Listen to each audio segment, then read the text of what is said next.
ये question NEET 2027 में आ सकते हैं और ये जेईई में भी बार बार पूछा जा रहा है।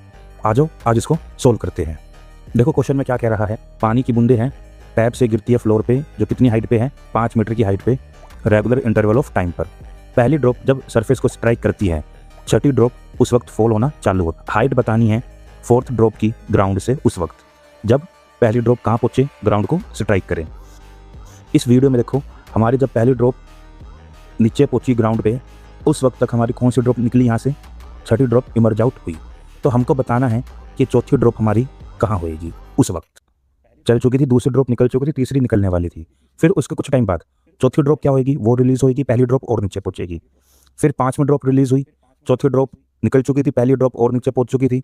जब छठी ड्रॉप रिलीज हुई, चौथी ड्रॉप यहाँ पर और पहली ड्रॉप वो कहाँ टकरागी, सरफेस पे टकरागी। और ये हाइट हमारे पास कितनी थी, 5 मीटर की हाइट थी। तो हमको क्या बताना है, हमको ये बताना है कि फोर्थ ड्रॉप ने ग्राउंड से कितना डिस्टेंस और ट्रेवल करना है टकराने के लिए। इस क्वेश्चन में हमको सबसे पहले टाइम निकालना पड़ेगा जो पहली ड्रॉप को यहां से यहां तक पहुंचने के लिए लगा। अब इनिशियल वेलोसिटी 0 थी, जब इनिशियल वेलोसिटी 0 थी हम टाइम को √2h/g से कैलकुलेट कर सकते हैं। हाइट कितनी थी, 5, g की वैल्यू 10, टाइम आ जाएगा 1 सेकेंड। कि पहली ड्रॉप को यहां से यहां पहुंचने के लिए 1 सेकेंड लगा थी। तो अगर मुझे हर दो ड्रॉप के बीच का टाइम निकालना है, 1 सेकेंड बाय 5 कर दो, हमको मिल जाएगा हर दो ड्रॉप के बीच का टाइम। और 0.4 सेकेंड पे तीसरी ड्रॉप, 0.6 सेकेंड पे फोर्थ ड्रॉप, 0.8 पे फिफ्थ ड्रॉप, और 1 सेकेंड बाद छठी ड्रॉप हमारी रिलीज हुई और उस वक्त तक पहली ड्रॉप सरफेस से टकरा चुकी थी।